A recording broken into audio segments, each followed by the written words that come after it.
الشعب السوري بالساحات للمجد بيرفع رايات عم يهتف بثلاث كلمات الله وسوريا وبشار كنيسة وجامع متحدين والمحبي عنوان الدين وملايين السوريين وما بدهن إلا بشار.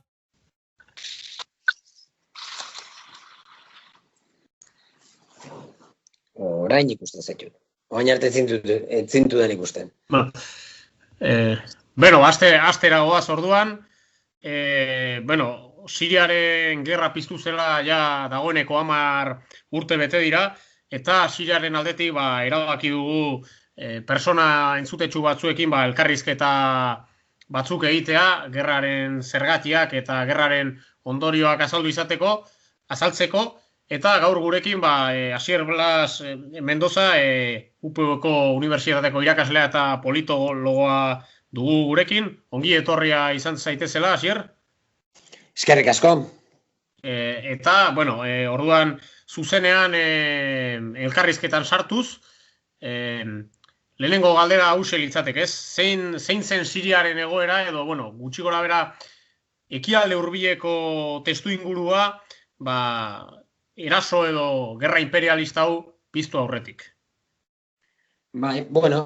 Siria ulertu behar dugu estatu berri badala, nahiko berria da, 20. mendean sortzen da, Bigarren Mundu Gerra eta gero estatu buru jabe gisa. Ordura arte, egon zan mendeetan okupatuta otomanoengatik, gero Lehenengo Mundu Gerra eta gero egon zan frantses protektoratu gisa, esango nuke erdi kolonia bat izan zen, erdi kolonia frantses bat, bestaldere kontutan izan dugu Siria historikoa estatua baina handiagoa dela. Eta Siria historikoari dagozkion parte batzu, gontzean Imperio Britainiarraren pean, izan daiteke Palestinaren kasua, adibidez, eta baita ere, Siria historikoaren parte izango litzateke Libano, eta Turkiako egungo parte bat, eta orduan, nola baitere Siria modernoa jaio egiten da Bigarren Mundu Gerra eta gero, eta beraz estatu berri bada. Estatu horretan gero gutxitara hasten da garatzen Arabiar herrialde askotan gertatu zen bezalaxe mugimendu sozialista panarabista bat, eta horren baitan kokatu daiteke ere, logika horren baitan Siria. Beraz, Siria esango genuke 20. mendean zehar, denbora guztian, independiente danetik, batez ere 70. hamarkadatik aurrera, mugimendu panarabista horren parte dala. Eta daukan etxai handienetako bat, izango litzateke Israel, beste bat Amerikako Estatu Batuak, noski, eta, bere ekonomia beti izan da ekonomia sozializante bat, ez dugu esango sozialista, baina sozializante bat, non estatuaren eskuartzea handia den, non pobre eta beratxen arteko distantziak ez dira oso handiak, oitziren oso handiak, eta alde horretatik esango genuke, Berlingo Harresia erortzen den unetik, zeia da Berlingo Harresia erori aurretik Sobietar Batasunaren aliatua izan zala, eta behin erortzen dela Sobietar Batasuna eta Berlingo Harresia, dute geopolitikoki lurrikara gertatzen dela munduan, berez ziki sufritzen dute gelditzen diren herrialde sozialista apurrek, baina baita ere sufritzen dute beste horrelako herrialde batzuk, askapen nazional eta sozialeko mugimenduekin lotura handia dutenak, eta boterera iritsi zirenak uneren batetan, eta herrialdeak garatu zituztenak klabe sozialean, klabe nazional eta soberanoan, ezta? Esango genuke nolabait ere, mendebalderen lagunak ez ziren herrialdoiek izan zirela. 21. mendera iristen garenean, Siriak pixka bat bere egoera ekonomikoa konpontze aldera, sufritu zuen esan bezalaxe, Sobietar Batasunaren erorketa eta globalizazioaren inpaktua, eta horri aurre egiteko, eta baita ere, nolabait mendebaldetik hasten dan jasarpen aktiboari aurre egiteko, kontutan izan gara dugu 2001ko Dorre Bikien kontrako erasoa eta gero, hor, Amerikako Estatu Batuak ekasten duela politika erasokor bat ekialde hurbilean, eta gainera izendatzen ditula George Bushek hor, herrialde batzuk nolabait ere etxai gisa. Eta hor dauzkagu, besteak beste, noski Afganistan, Irak, Iran, baita ere Siria, Kuba, eta horien artean aurkitzen deituzun gaizkiaren ardatza bezala, izendatu zuen Bushek, eta gaizkiaren ardatz horretan Siria zegoen, ezta? Eta orduan, sufritzen izan nolabait ere jazarpen horren aurrean, eta nazioarteko isolamenduari aurre egiteko, isolamendu erlatiboa esango dugu, Sirian, 21. mendean, hasten dira egiten zenbait erreforma liberal ekonomiari dagokione.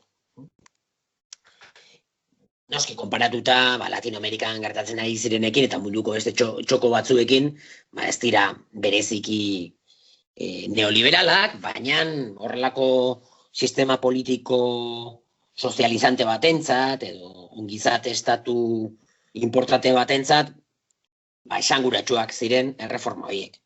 Erreforma horien artean, adibidez, lehenengo parte horretan, ere, bilatzen hasten da, munduko nazioarteko funtsaren dirua, laguntza. Eta iritsi egiten ere, bai. Orduan, nolabait ere, ekonomikoki Siria 21. mendea ziren hasten da lerrotzen, nazioartean hegemoniko bilakatu den neoliberalismo horrekin.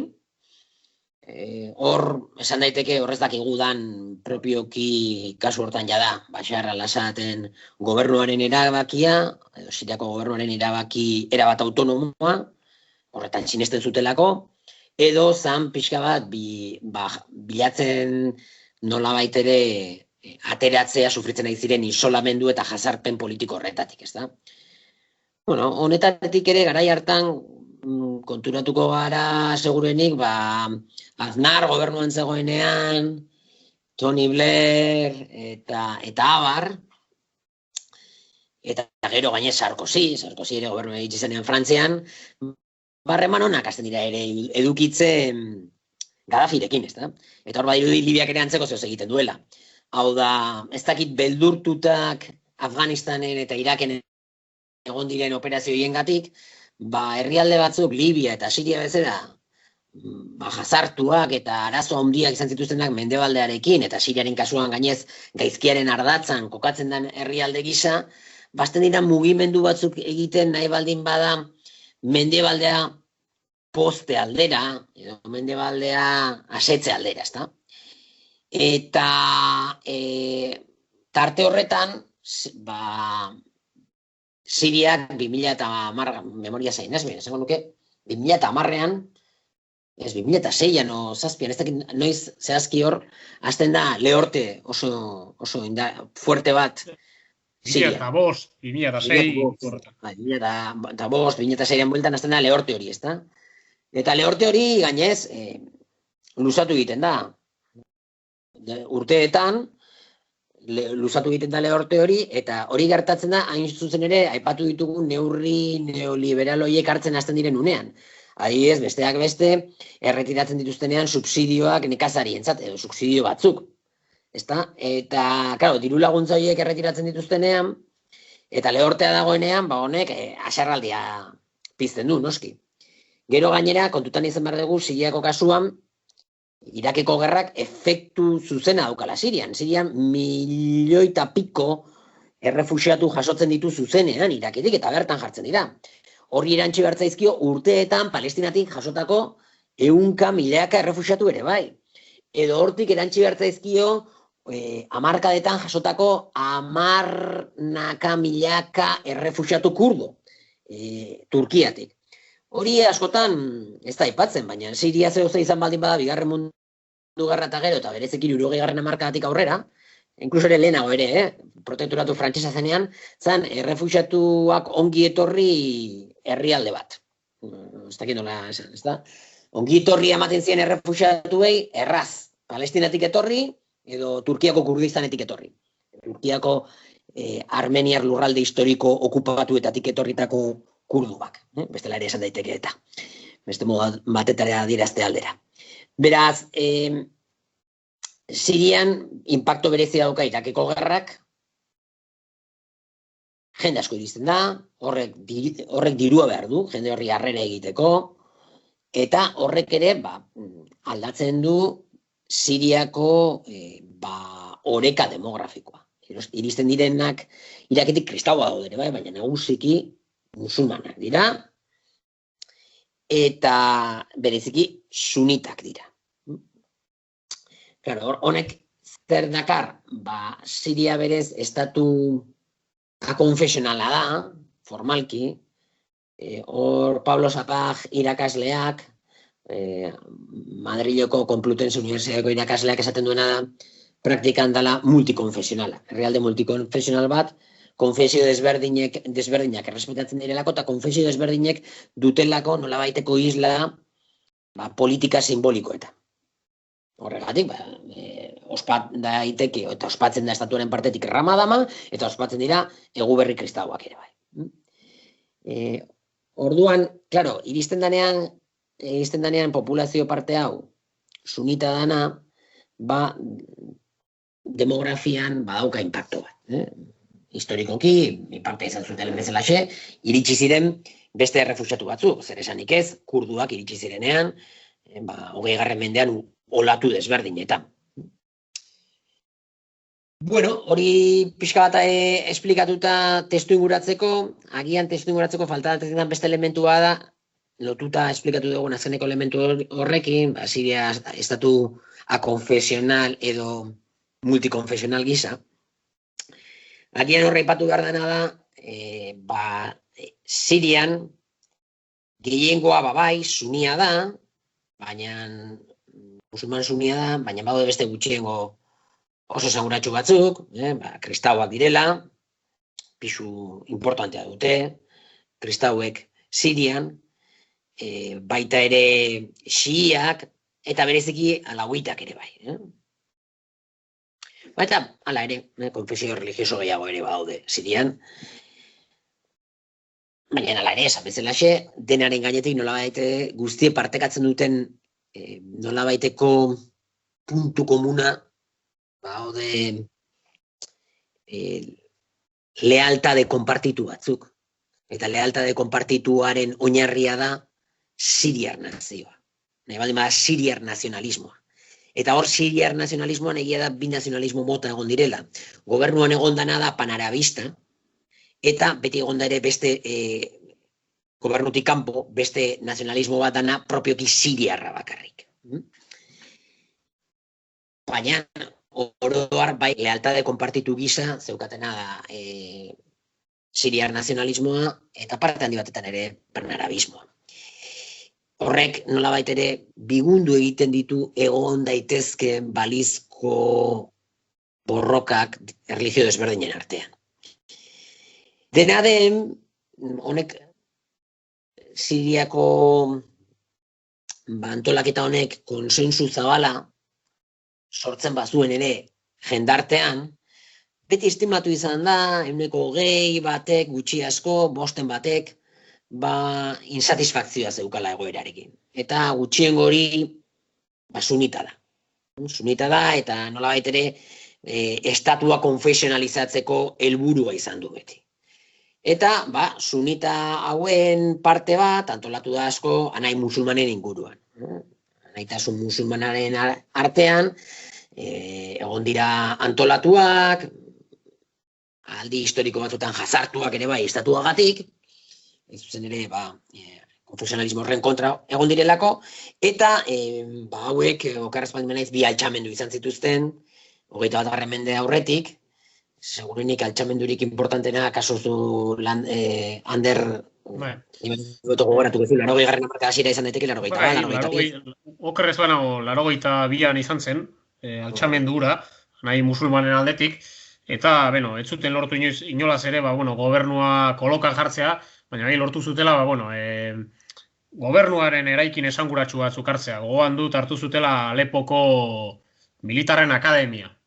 Hori konkistatzea lortu zuten, baina edozein kasutan altxamendu hori eraitsia izan zen gobernuaren aldetik, naiz eta, nahiko erio sortu, eta esan behar dagoena da, zer gaineratu zuk esan duzunari, naia musulmanak sistema politikotik betatuak edo izan zirela. Osea, ilegalak izan direla Sirian, gobernuaren edo, hobeto esan da Siriar estatuaren aurka, edo bere eredu multikonfesionalaren aurka, bi aldiz eta gerra honekin 3 aldiz altxatu izan direlako. Nik uste dut ja egin dugula Siriaren edo Siriar estatuaren... Pixo bat izte aldera agian azalpen hau, orduan 80. hamarkada hasierako altxamendu hori izan zen bigarrena. Baina hau izan zen odoltsuena, esango nuke izan zen, lehenengo akarrez bat iman naiz 60. hamarkadan izan zen, 70. hamarkada hasieran. Baz alderdiak botere hartu eta berehala, 73an edo... Hori da, ezta? Eta bigarren altxamendu honetan, jada, altxamendu gogorragoa izan zen, arrakastatxoagoa nahi musulmanentzat, baina dena den, zuk aipatu duzun bezala ez zuten behaien helburua lortu eta oso urruti ziren, gelditu ziren helburua lortzetik, legez kanporatu ziren, eta hortik aurrera oso jazartuak izan ziren. Izan ziren oso jazartuak 80 eta 81. hamarkadan. Hori inspiratu beko, 21. hamarkadan gauzak aldatzen joaten dira. Beraz, hor, altxamendu horrek zergatik ez du 21. mendean egonda 3. altxamendua eta arrakastatxoagoa izan da, zergatik 21. mendekoa izan arrakastatxoagoa 20. mendeko azkeneko hori baino.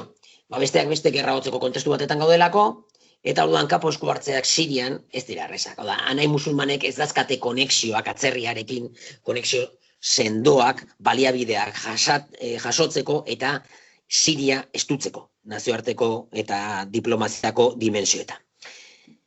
Berriz, 21. mendean ikusko dugun bezala hori bai gertatzen dela, zeia beste agertoki batotean gaude, eta ikusiko dugun moduan jazarpena izango da benetan bortitza dimensio desberdinetan. Hori da, ez? Baina nik uste dute entzulegoari begira argi utzi dugula, zein den Siriarren testu ingurua, mundu mailan esan liteke ez dagoela paralelismorik Siria bezalako herrialde batentzat, orduan, Siriar estatuaren beraren funtzionamendu ulertzea ere, oso zaila izaten da, hemengo edozein herritarrentzat, ez? Hemengo Euskal Herriko edozein hiritan galdetuko bagenio edozein herritarriz Siria zer denaren inguruan, esango lukete herrialde musulmana dela. Hori ez da zuzena inolaz ere, Siria ez da ulertzen zibilizazioen talka horien arabera, ez? Azken finean, beretzat edo bere estatuak ondaretzat hartzen ditu baita ere, erlijio kristauak eta beste hainbat konfesio, ezta? Eta, hau behin ja argi utzi dugula. Gauzatu bakarrik egizteko, anai musulmanena.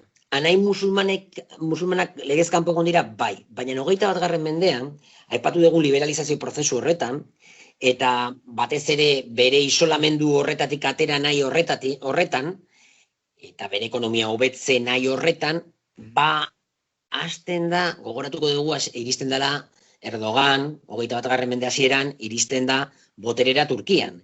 Eta Erdoganen politika lehenengo urteetan da, bere lehen aldiko otomandar imperioko koloniekin harremanak berreskuratu eta estutzea. Eta estutzea batez ere arlo ekonomikotik. Horrek zekartzen du, distensio bat Turkia eta Siriaren artean, historikoki ere tensio handia egontzana, gogoratuko duzuen bezala, aipatu dugu otomandar imperioak Siria hartu zuela mendeetan, eta gerora horregatik Siriak ere besteak beste, beti lagundu izan zituen historikoki kurduak, eta Abdullah Öcalan eta abar, eta horietako asko errefuxiatu bezala gordetzen ziren Sirian entrenatuak izaten ziren PKK-ren miliziak, eta abar, ezta? Eta beti egontzan tensio hori Turkiarekin. Testuinguru horretan, gogoratuko dugu, Turkiak mehatxatzen diola Siriari Abdullah Öcalan entregatzez espaldin badu gerra bat hasiko duela berarekin, azkenean Siriak amore ematen du eta entregatzen du Abdullah Öcalan, eta, por cierto, Abdullah Öcalanen liburu batean okeraz palmenaiz bere abokatuak idatzitakoa edo, jasotzen ditu bere hitzak, eta esatzen Abdullah Öcalanek ulertzen zuela Siriak egin zuena, bestela, eraso bat jasotzezakeen, eta ez da. Bueno, dena den, kontua da Turkiarekin distensio bat lortzen dela, eta distensio horren baitan, anai musulmanekiko politikak bigundu, malgotu egite dira. Ze Erdoganek, esango dugu, historikoki daukan konexio bat anai musulmanekin. Ez da zuzenean anai musulmanen kide, baina de facto bilakatu da Erdogan anai musulmanen ordezkaria eta interesaien defendatzailea aspaldi. Eta hori importante da ulertzeko, nolabait ere Siriako estatuak hor eskuzabaltasun gehiago izan zuela, 21. mende hasieran dagoeneko anai musulmanekin. Eta zentzu honetan, 2011ko hasieran udaberri arabiarrak gisa ezagunak izan diren matxinadak hasi ziren batez ere herrialde arabiarretan, Afrika iparraldetik hasita, Tunes izan zen horren lehenengo adibidea, non gazte batek bizitzaren garestitzeaz kexatuta antzadenez, bere buruaz beste egin zuen, eta horrek kakotxartean esango dugu, nahiko era espontaneoan, sekulako protestak eta mobilizazioak sortu zituen bestain bat herrialdetan. Gure entzulekoak edo ontaz entzun ez duenak jakin dezan, zein da Siriaren testuingurua zentzu honetan eta nola eragiten dio horrek? Ikuste dugu, udaberri arabiarren eskema ezaguna zan. Ze gogorazte digu asko, 21. mende hasieran, lehenengo hamarkadan, martxan jarri ziren koloretako iraultzen estrategia. Koloretako iraultzen estrategia, edo estatu kolpe leunen estrategia, espazio post-sovietarrean.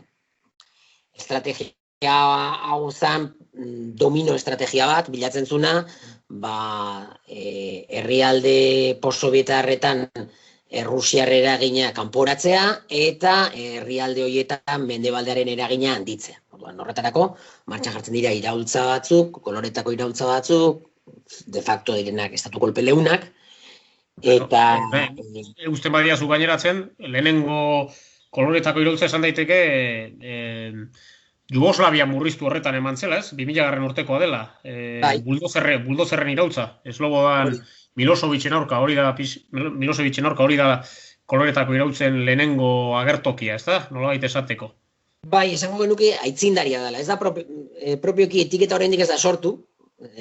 Izan zen nolabait ere aitzindaria, ze 2000ko iraultza horretatik jaiotzen dira iraultzaile profesional batzuk, hasten direnak formatzen kakotxartean iraultzaileak herrialde post-sovietar horietan, ez da? Eta kate hori, udaberria arabiarra bezala, hasten da 2003an. Georgian, 2003, Georgia 2004, Ukraina 2005, Kirgizistan, saiakera desberdinak herrialde desberdinetan, eta abar. 2000koa izan zen isolatuagoa, esango dugu, ez da? Serbiakoa, eta gero esportatu egiten da, eta jartzen da martxan koloretako iraultzen estrategia hori, pixkat domino efekto logikarekin.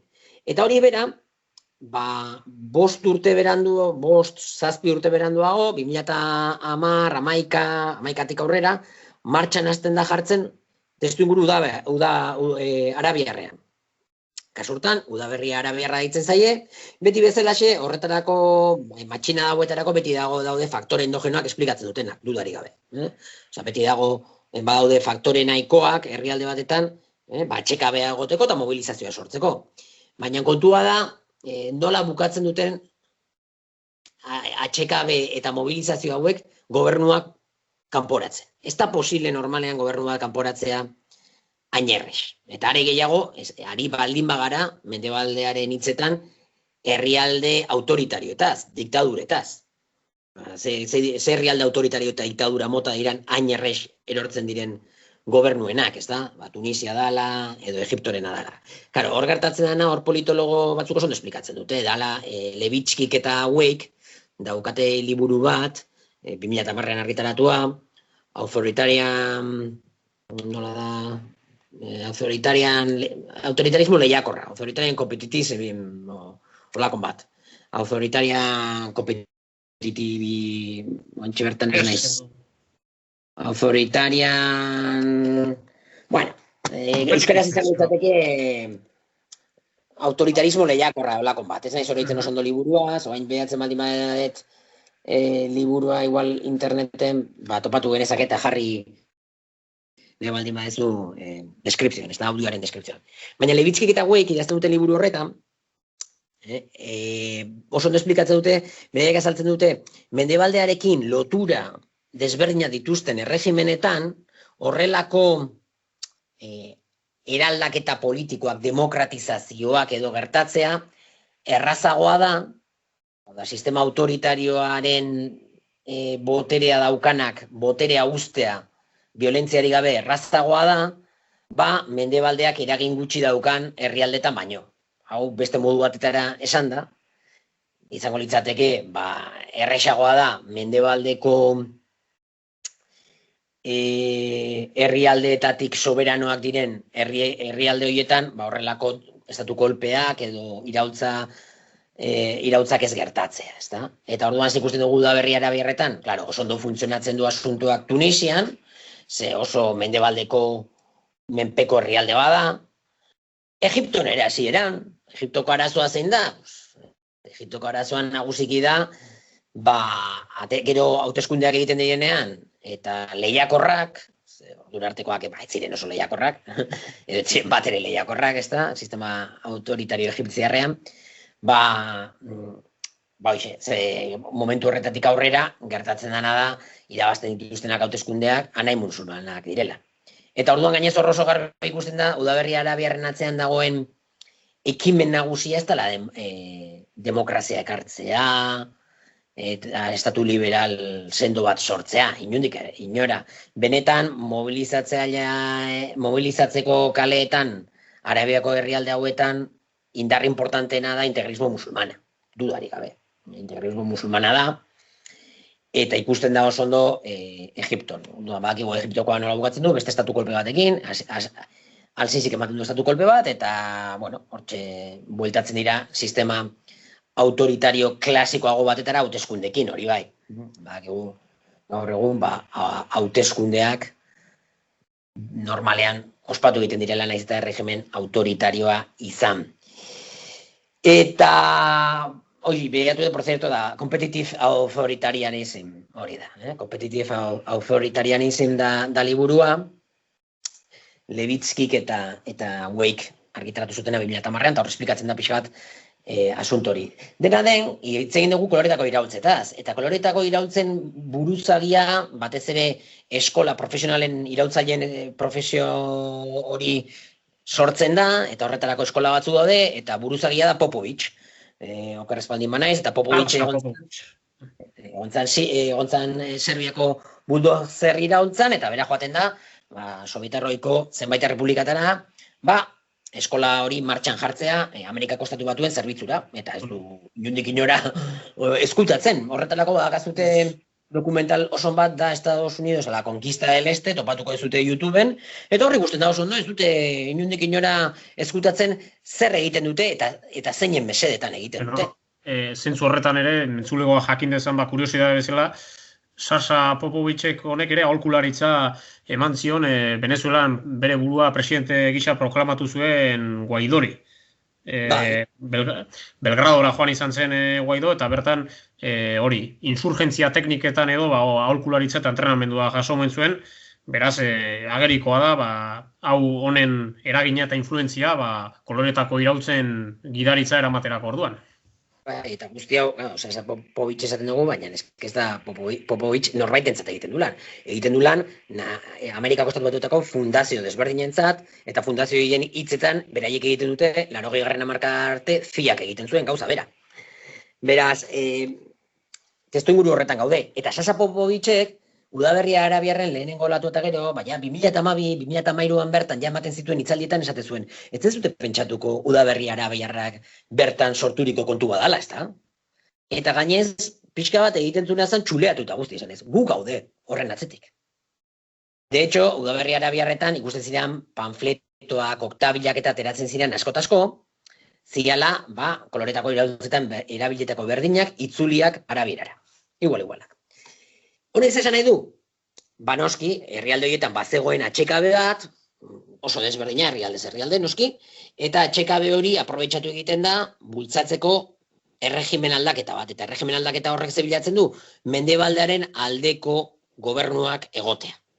Oraindik eta aldekoagoak, ze aurrekoak baziren, baina oraindik eta kontrol gehiago izan nahi dute. Ez da aski, aurrekoarekin Tunisian eta Egipto. Baina horrez gain, domino efektu horrekin iritsi nahi dute herrialde horietara non kontrola ez duten. Libia, Siria, eta abar. Inkluso Iran ere, buruan zeukaten, eta Iranen saiatu dira ere, koloretako irauntzak egiten. Kontua da, esan bezalaxe, hori dela elite bat formatu dana jende honekin, ikasleak, jende gaztea, eta hauek izan dezakete paper nahiko importantea, iraultzak, matxina dauek edo mobilizazioek bultzatzerakoan. Baina nortik aratago, mobilizazioek azkunde badutenean, era naturalean, muturreko islamistek hartzen dute protagonismo nagusia, ze dira gehiengo soziala, eta antolatuen daudenak. Abagoanadia txiki horrek galtzen du kontrola. Galtzen du kontrola Egipton nabarmen, eta horregatik iristen dira hauteskundeak, eta irazten dute, arrasatu egiten dute, musulman integristek, eta ez dago autodemokratiko liberal mendebalda ezale bat. Ez dago. Eta baldin bagoaz, baina, bueno, Tunisia eta Egiptoko dinamikak bat bereziak dira, zen mendebaldeko aliatuak dira. Baina, karo, iristen baldin bagera Libiara, eta Libian estrategia martxan jartzen azten danean, ja, mobilizazioak askoz ere txikiagoak dira, ez dakaz zer ikusirik, eta nola ez dakaten indar nahikorik, eta nola herrialde hau ez dauka bere soberania, ez zeukan, bere soberania baitua mendebaldeagatik, gobernu ez da erortzen. Eta protesta batzuk hasten dira, mobilizazio batzuk hasten dira, eta laster ejertzito paralelo bat dauzkagu, inkluso agertzen dira Libian zenbait mertzenario eta atzerriko ejertzitoak, gaur egun badakigu, ofizialki onartuta dauka Katarrek 100 soldadu eduki zituela Libiar lurraldean borrokatzen Gaddafiren kontra. Eta ez da zer gertatzen. Herrialde baten inbasioa deklarazioa gabe eta era sekretuan eginez. Baina badakigu adibidez Gaddafi zutenak, eta bideoan oso entzuten da, direla mertzenario kolombiar batzuk. Gaztelaniaz hitz egiten dute, kolombiar forman. Eta badakigu, Gaddafi gobernutik kentzeko, behar izan zirela bombaketak, NATOk burutu zituenak. Herrialde askok bombakatu zuten Libia eta lurrez erabili zuten beraien erabili zituzten ejertzito proxy desberdinak. Eta ordutik Libia suntsituta dago. Afrikako gizagarapen altuena zeukan herrialdea eta Europar Batasuneko zenbait herrialde baina altuagoa zeukan herrialde bat suntsituta, pobretuta, bakigu esklabutza ere agertu dela eta egoera lazgarrian dago Libia ordutik, banatuta gerra zibilean. Bueno, berdin du, petroleoa berdin atariatzen du mendebaldeak. Eta hor, kontet dago mendebaldea horrekin. Gero gainez, 2018, ez ditut doreitzen zein dan data, Britainiako parlamentuak, bere nazioarteko batzordeak, txosten bat atera zuen Libiako gerrari buruz. Eta horra aitortzen ditu gauza asko. Oso interesgarria da txosten horrek. Zer esaten ditu, gauza asko esaten zianak Gaddafiri buruz, gezurra ziala. Bere herria masakartzeko asmoa zeukala, gezurra zala. Fake news kanpaina erraldoi bat jarri zen martxan. Ze funtzio bete zuen sasi iraultza hori edo altxamendu hori oso lokalizatuta Libiako parte batetan eta ez masiboa, inundik inora. Baina ze marko ematen zizun, ze marko sortzen dute mobilizazioiek? Marko bat non sortzen da mediatikoki ilusio bat, nola esan ez, badago iraultza demokratiko bat, eta balio du demonizatzeko boterean dagoena Gaddafi eta demonizatzeko Libiako erregimena. Eta horrela, hori demonizatu ostean, ja edozen gauza egin daiteke. Bombakatu daiteke herrialdea, suntsitu daiteke herrialdea, eta egin zuten.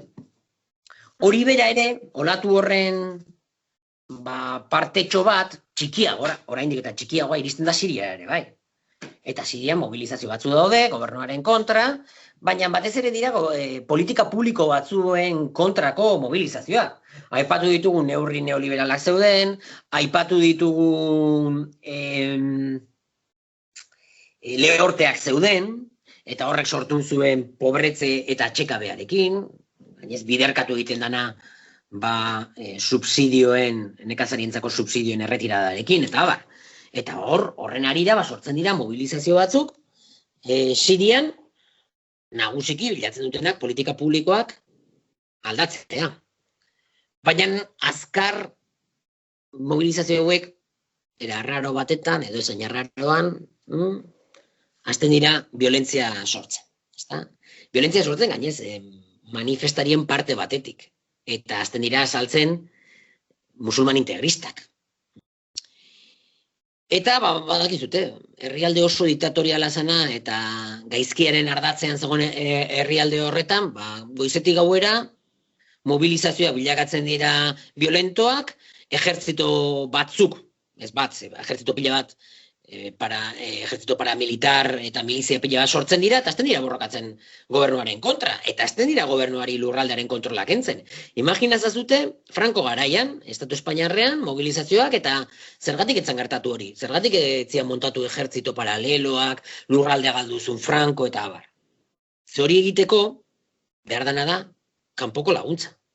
Kanpoko laguntza, hau da, dirua jarri zuten hasieratik Katar, Saudi Arabia, finantzatzeko islamismo integrista mota guztiak, eta gehiago, Turkiak ere babestu zuen, eta Mendebaldeak ere bai babestu zuen.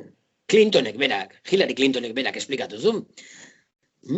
Beraiek babestu gintzuten, eta gero ere ofizialki, bera horre kontuan egonda Amerikako Estatu Batuetan, eta onartu dute, beraien diru askotan Al-Qaedara iritsi dela. Hillary Clintonek ere onartu zuen, ez? Gaina barre artean edo Libiara joan zirela, bertan egon zirela, eta hori, diktadorea akabatu zutela, eta hori algar artean bota zuen.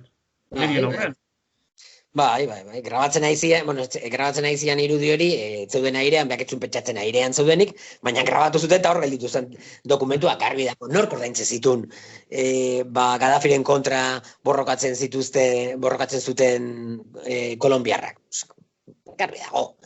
Eta esan bezalaxe hor sartu zituzten borrokatzera jihadista asko ere bai, Gaddafiren aurka, eta berdin hori bider 10 Sirian.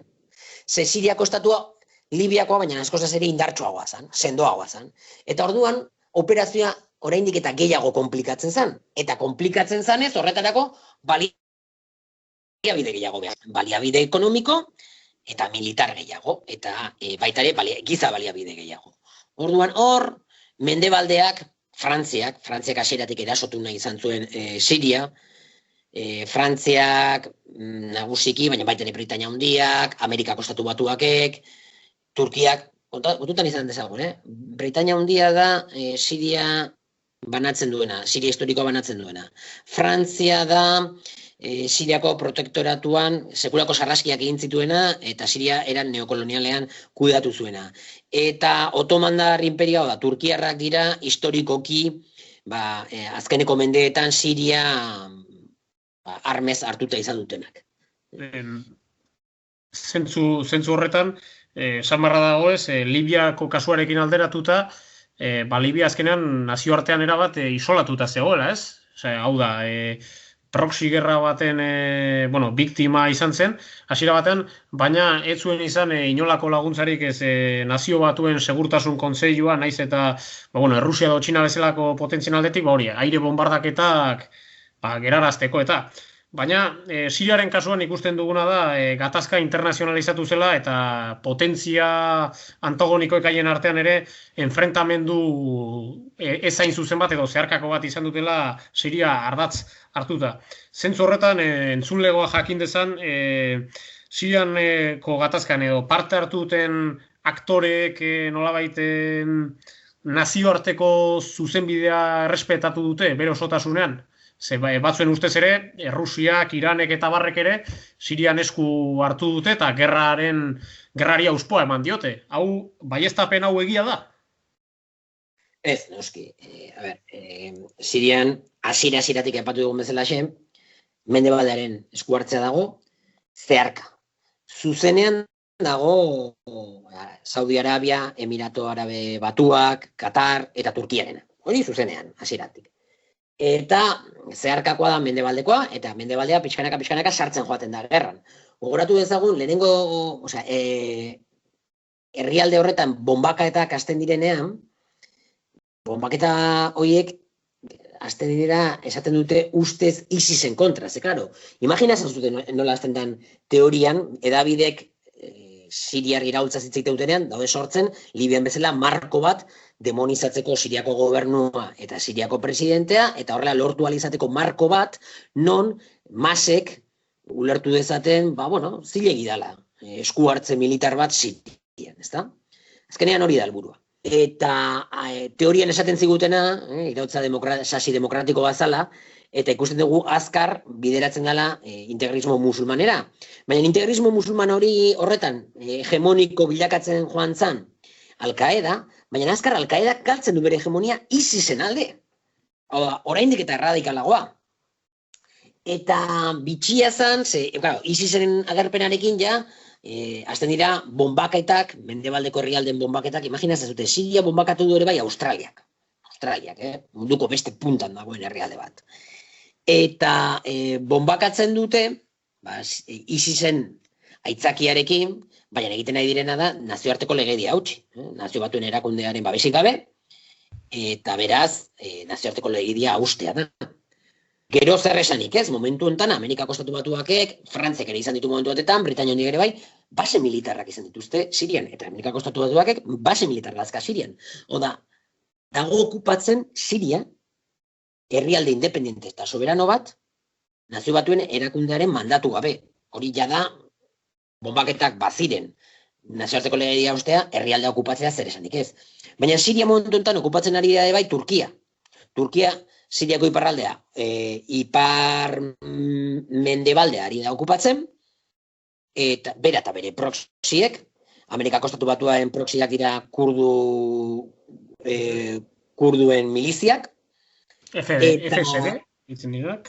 Bai, eta, por cierto, kurduetaz, horrepatu behar da, kurduen milizia kontrolatzen duten lurraldea, inkluso ez dela kurduen gehiengoko lurraldeak bakarrik ez dira. Eta gogoratu ezagun kurduen gehiengoko lurraldeak sortzen direla hamarkadetako etorkinengatik. Datozenak gehienak Turkiatik, errefuxiatu gisa.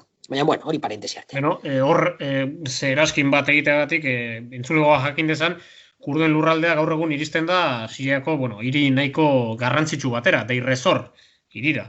Deir ez-Zor hiria, hiri arabiar bada. Han ez da kurduen presentziarik sekulan izan.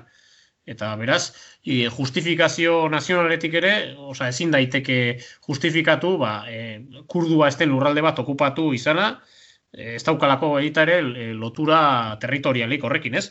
Baina, hortaz aparte, jakin beharko genuke zergatik okupatzen duten lurralde hori, ez? Azken finean, Deir ez-Zor eta inguruak, gas eta petrolio ustiategi garrantzitsua dauzka, eta baita birfindegi asko ere. Siriaren nolabait esateko subiranotasun energetikoaren aurkako atentatu bat ari dira gauzatzen. Bai, eta atentatu hori egiten ari dira Amerikako Estatu Batuen mesedetan. Eta gogora, aipatu dezuna osatze aldera. Kurduak Siriako parte horretan ez dira gehiengoa. Egun ez dira gehiengoa inundik inora, gutxiengoa dira, da nolabait ere Euskal Herriak eramango balitu bere mugak Zaragozara. Orain Zaragoza hartu dezute, bai. Zergatik hartu dezute Zaragoza? Amerikako Estatu Batuak esan digulako. Hemen inguruan petrolio putzu batzu daudelako. Eta gainez, Trumpek esan zuen, ezta? Guri interesatzen zeguna Sirian da petroleo ateratzeko. Karikatura bat zan pixka justifikatzeko zergatik ari zan, Sirian zergatik gelditzen ari zan, zebera beti kontra egon zan, eta hortik atera nahi zuen. Baina, azkenean, aipatu bezalaxe, kurdu hauek dira Amerikako Estatu Batuen proxy indarrak, baina hala ere Amerikako Estatu Batuakek beraien base militarra dazkate, Sirian, Siriako lurraldea okupatzen. Antzeko agertatzen da Turkiarekin, eta bere proxyak, handiala muturreko islamistak, eta baita ere, ez dezagun ahaztu, Siria okupatzen duela ere Israelek. Golana okupatzen du, eta antxe dago Israel lurralde horiek okupatzen. Beraz, Sirian askotariko eskuhartzeak egon dira mendebaldearen partetik, eta bere aliatuen partetik, petromonarkiak, eta denak dira ilegalak. Eta oraindik ere ilegalak dira, eta okupatzen ari dira herrialdea. Ze diferentzia dago Rusia eta Iranekin? Beranduago sartzen direla. Rusia eta Iran, batez ere egiten dutena da, Siriako gobernua salbatu. Beste, beranduago sartzen dira estatu siriarraren defentsan, eta hauek egiten nazioarteko legediaren pean. Hau da, Siriak eskatu ziren laguntza, eta ofizialak daudean, laguntzeko Siriako gobernuari, eta ez da zagertatzen. Amerikako estatu batuetako ejertzitua dago bezalaxe Alemanian. Igual. Eta ez dago konparatzerik inundik inora. Hor, Rusiak eta Iranek ez dute hausten nazioarteko legedia. Azkenean Siriako legebiltzarrak eskatu zion Rusiar Federazioari Sirian esku hartzeko ISIS bertatik kanporatu zezan. Baina hortaz haratago eta hortaz haratago kontuan izan behar dugu, nazioarteko Siriaren gobernuaren eskakizunaren baitan egin direla Iranen eta Rusiaren eskuartzeak. Baina hortaz aparte, kontuan izan behar dugu ere, eskuartzea hauek ez daudela borondate altruista batek egituratuta. Beraz, entzulego jakin dezan, zergatik atera dira Errusia eta Iran adibidez Siriaren defentsan, ez? Deno jakin behar dugu, Errusiatzela atera adibidez Gaddafiren Libiaren defentsan aire bombardaketak ematen ari zenean. Gogoratu behar dugu baita, Siriar gobernua eraso kimikoak egiteaz akusatua izan dela, eta 2013an Libiaren estiloko aire kanpaina baten biktima izateko zorian egon zela, baina Errusiarren eskuartzeari eskerra azkenean etzen gertatu astakeria hori. Orduan, jakin behar genuke zergatik esku hartu dute gehien bat Errusiak eta Iranek baita, bestera batean, baina baita, Siriaren defentsan. Motibo desberdina daude, bi kasutan, Libiarekin alderatuta kontuta izan dugu Libia askozaz ere lerrotuagoa zegoela mendebaldearekin. Eta nolabait ere Libia askozaz gehiago lerrotu zanez mendebaldearekin, horre Rusiak etzun esku hartu nazio batuen erakundeko segurtasun kontseiluan Libiaren alde, hori garbi dago. Eta Txinak ere ez. Hor guztien badiazu apunte bat, entzulegoa jakin dezan, adibidez, Libia askoz ere aliatu sendoagoa zen Italiarena, esate baterako, Berlusconiren aliatu oso sendoa. Jendeak ez daki jakingo duen, baina Gaddafik aprobetxatu zeuzkan divisa erreserbak edo, petroleoaren salmentak albidetuta, akzioak erosi zituen Italiako Fiat automobilgintza enpresa famatuan, eta Libiar estatua bertako akzioduna zen. Beraz, ikus dezagun zenbaterainoko lotura zeuzkan adibidez Berlusconiren Italiarekin, ez? Eta Sarkozyrekin, ez da? Baita, Bueno, orduan, gero egia esan, Errusia damutu da, Damutu da ez esku hartu izanaz, ze, klaro, ez zuen ondo ikusi domino efektu hori. Zuen ondo kontrolatu. Por cierto, domino efektu horretan ez dugu aipatu, baina Bahreinen ere egon ziren mobilizazioak eta mendebaldeko herrialdetako jabidetan oi hartzun oso txikia izan zuten, eta mobilizazio horiekin nola maitu zen, Saudi Arabiako ejertzitua sartu zen Bahreinen, eta bukatu zuen mobilizazioekin, eta bukatu zuen Arabiar udaberri horrekin. Baina, Bahreinen, mobilizazio horiek arrakasta izan ezkero, esan behar da, zeinen mesedetan izango ziren, ez? Hori da, asko ez dakiten, ez? Iran aterako zela, hortik garai, ez? Bai. Ze Bahreinen gehiengoa gainez, txia. Txia da, gehiengo txia dauka, claro. Orduan, horregatik hor, mendebaldearentzat zoragarri. Hau da berri Arabiar horrekin bukatzen baldin bada. Baina, bueltatuz pixka bat Libiako kasura, hor, Errusia ere momentu batetan onartu damutu egin dela. Dena den, kasu oso desberdina da, ze Sirian Errusiak base militar bat dauka. Base militar bat zeukan, orain bat baina gehiago dauka, orain bizpairu dauzka. Bi gutxinez bai, ez dakit hirugarrena ja martxan jarri duen. Baina, Errusiak zeukan base militar bat, ez oso importantea, ikuspegi kuantitatibotik, baina kualitatibotik bai. Tartuseko basea dago itxasaldean, eta orduan, Mediterraneoan, beraien barkuak eta submarinoak eta hornitzeko oso importantea da. Eta alde horretatik ja hor interes bat zeukan, baina horrez gain ulertu behar duguna da, historikoki Siria eta Sobietar Batasunen artean harreman handiak egon zirela. eta bien arteko konexio handia dago. Gero, Errusia gaur egun baldin bada ortodoxoa da, Siriatik egintzalako kristautasunaren zabalpen hori, kristautasun ortodoxoaren zabalpen hori, Errusian ere bai, ezta? Eta orduan badago ere konexio bat Siriako kristau ortodoxoekin. Orduan, baude hor motibo kulturalak, baude motibo militarrak, baude motibo politikoak, eta baude ere motibo pragmatikoak.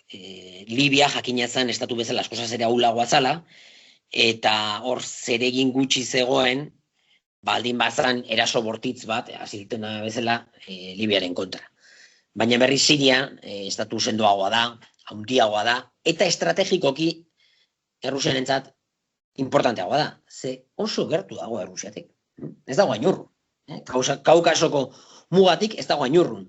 Eta gainera, horri inguruan, ikusi dugun bezalaxe, batez ere, islamismo, muturreko islamismoa Al-Qaeda izan, bertako bertsioan Al-Nusra edo ISIS izan, islamismo muturreko hori azkunde bat aurkitzen izan hor, eta hortikan salto egitea Errusiara ez da oso zaila.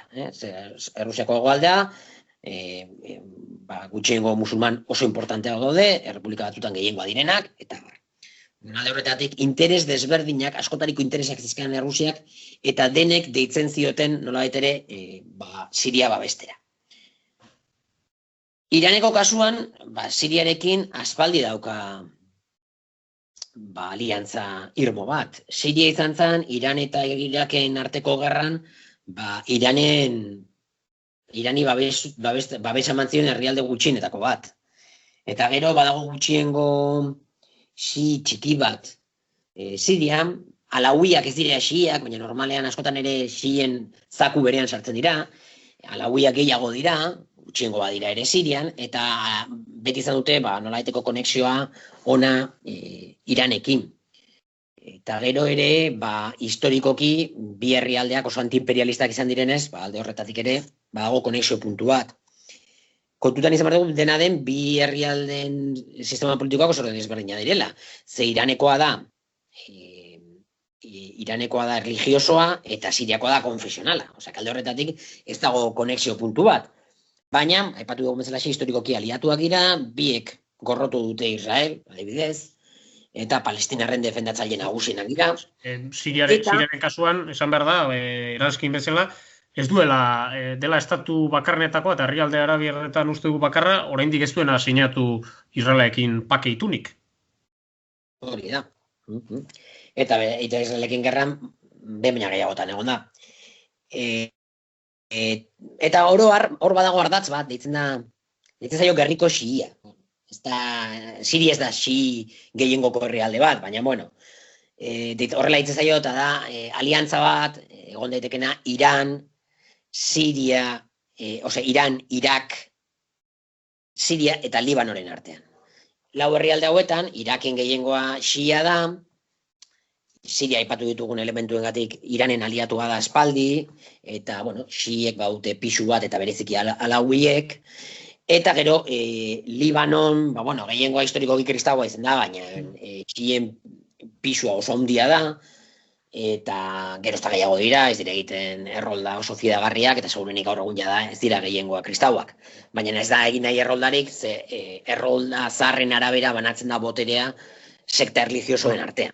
Esan daiteke, Libanon ere, azkenen Hezbollah dela nolabait, gehiengo txia ordezkatzen duena, baina hala ere Libanoko komunitate religioso desberdinen vertebrazioa edo batasuna defendatzen duena, Siriarre erako estatu multikonfesional baten alde, hori, Hezbollak ia estatu paralelo bat osatzen duela, baita ez? Libanoko gobernutik aparte.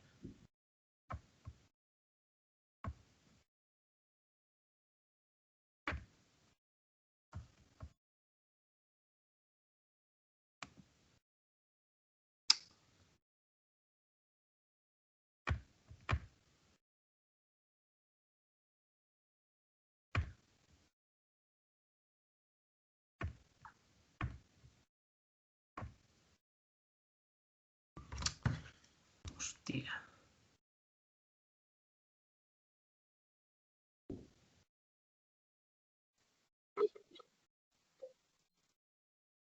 Ander? Bai, hori da, bai, jarraitu dezagun, bai. Hoxe, azkenean, hor badago aliantza bat, Siria, Irak, Iran eta Libano artean, eta aliantza horrek gainez ematen du irteera bat Mediterraneora. Eta horrek esan edu, hortik egin daitezkela, oleoduktoak, osoduktoak, eta esportatu daitekela, kontuten hartu gabe, penintxula arabiarreko herrialdeak, eta mendebaldearen kontroletik kanpo, nolabait ere herrialde hauen soberaniarekin. Claro, honek bereziki pipertzen zituen Katar, Saudi Arabia eta abar, ze hauek beraien gasa edo petroleo ateratzeko bidea da Siria eta Libanotik, eta hortik esplikatzen da zergatik hain tematuta zuden herrialde hauek erregimen aldaketarekin. Eta erregimen aldaketa lortu izan balute, seguruenik bilatuko zutena zen hortikan, lehen gaiak pasatzea. Eta itxasoz Europara helaraztea.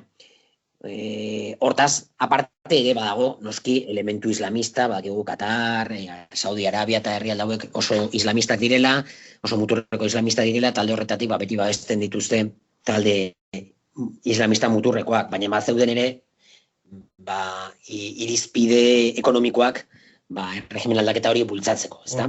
Gainera horre agertu zen, ez? Desklasifikatutako agirietan, nolabait Siriak, Irakek eta Iranek lortu zutela kontratu bat erdietxu zutela haien artean, iraniar gasari aterabide bat emateko Siria izanik ura kanalizatzeko lurralde estrategikoena, ez? Eta horrek auzita jartzen zuen, Katarren esportaziorako ibilbide energetikoa, nolabait esateko. Bai, gainez, gasari dagokionean, hor Iranek eta Katarrek partekatzen dute gasaren parte handi bat, eta hor bien artean dagoen gas hori da, segurinik dagoen gas erreserbarik handiena, handienetako bat munduan gutxienez. Eta, klaro, hor, borroka hori lehia hori importantea zen. Eta, nik uste dute argi utzi dugula zeintzuk izan diren hori potentzia ezberdinen eskuartzak eta ze interes zeuden horren atzetik, eta, amaitzera joanez ja, esan barko genuke Siriako, gatazkak nolabait, 10 urten ondoren, ondorio lazgarriak utzi duela, txikizi ugari erain dituela azpiegituretan, zibilen erailketan, baita ere, demografian, umeen heziketan beran, eta, zein da orain txebertan Siriaren egoera, edo berrera ikuntzarako badauka aukerarik Siriak, izango du aukerarik aurrera egiteko, oraindik jarraitzen du kanpo esku hartzen mehatxupean, nola esateko?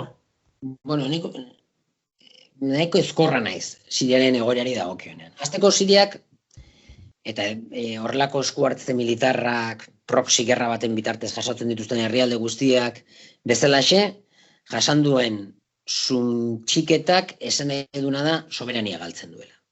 Soberanik gradu gutxiago. Zuk irabazi dezakezu edo galdu dezakezu. Kasu honetan Siriak gutxi asko esan genezake irabazi egin duela gerra, naiz eta bere kontrolpetik kanpo gelditu dira ipar mendebaldeko parte bat, Turkiaren esku, Golanak aitortuak izan dira Amerikako Estatu Batuengatik Israelena bezala, beraz Israelek hori ere ostu egin dio, eta gero gainez Kurduak Amerikako Estatu Batuen zerbitzura, Siriako parte importante bat, Damaskoren kontroletik kanpo utzi dute, eta Amerikako Estatu Batuetako ejertzitoa hantxe dago jarrita, herrialdea okupatzen.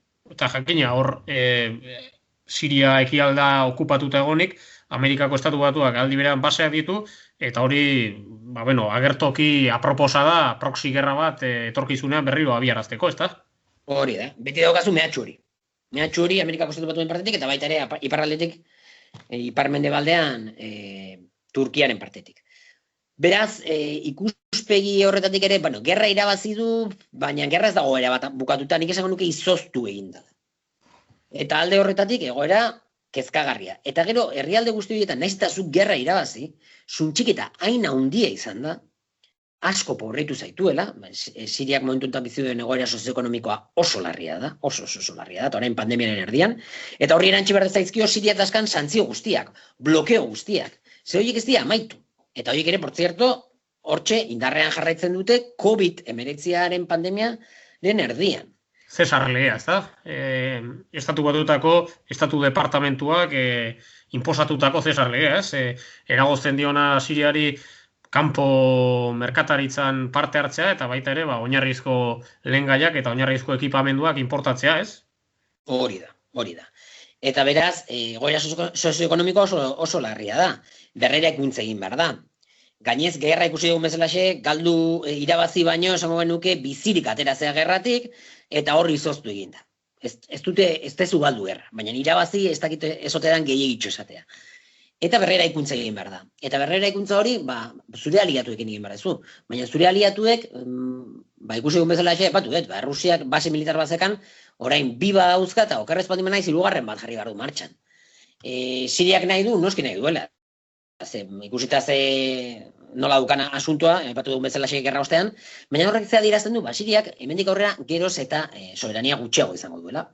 Bere soberaniaren parte bat, batez ere Iran, Errusia, baina batez ere hartuko du Txinak, arlo ekonomikotik.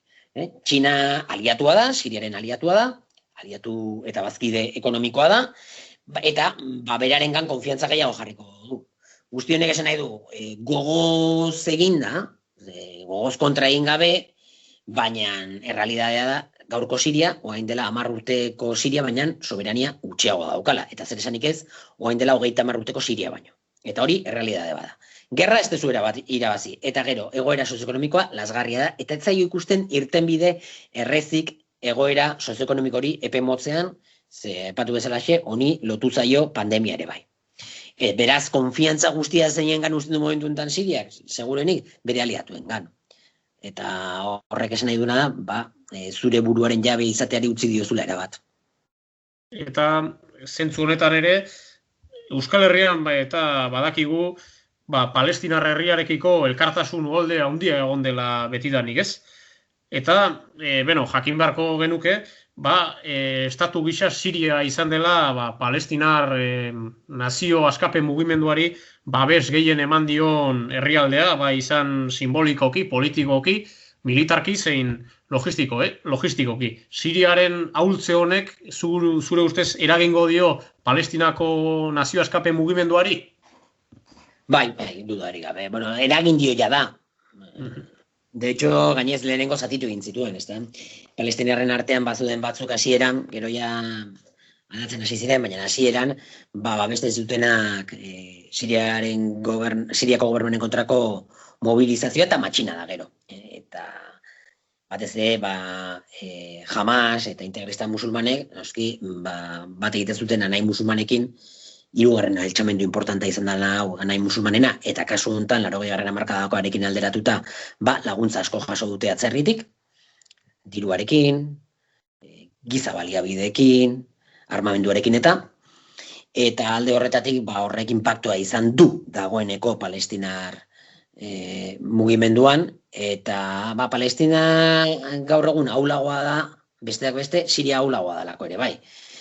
Motibo askoz gehiago batik, baina esango nuke, zuke patu duzu Euskal Herrian beti izan dela solidario Palestinarekin eta, baina esango nuke momentu honetan urteak dira Euskal Herrian kasu gutxi egiten zaiola Palestinari. Orain, modan dagoena da Amerikako Estatu Batuetako proxiei kasu egitea. Baina, nolabait ere, oraindik ere sektore internazionalistetan hemen, Palestinarekiko atxikimendua esan genezake ondo ikusita dagoela, ez? Baina, harrigarria dirudi ez, Palestinari babes eta sustapen gehien eman dion estatu edo behintzat gobernuaren halako demonizazioa eta estigmatizazioa sustatu izana hemengo hedabide ezkertiarren aldetik ere. Baina hemen ez dakit, hemengo hedabide ezkertiarrak ez dakit ze hedabide ezkertiarra esaten duzun. Baina oroar nik esango nuke hemengo hedabide guztiek duten paradigma oso mendebaldar zentrista dela. Hor gertatzen dena, borroka historikoengatik, badaudela, kasu honetan nik esango nuke ez dela ezker eskuin asunto bat, eta dimensio da imperialismoa versus antiimperialismoa. Eta hor Euskal Herrian egon diren borroka historiko batzuk oraindik asko markatzen dute, bata izan daiteke Palestina, beste bat izan daiteke Kuba, eta oraindik ere markatzen dute daudelako zientzia politikoetan badago teoria bat politika publikoen analisia egiteko deitzen dena path dependency, bidearen dependentzia. Eta, klaro, zuk urteetan urratu dezunean bide bat, bide hori desegitea oso zaila da. Eta orduan, disonantzia kognitiboa sufritzeko egiten desuna da, Palestina, Kuba eta ze gaietan gehiago, saiatzen zara gutxi gora bera historikoki mantendu dituzun posizioak mantentzen.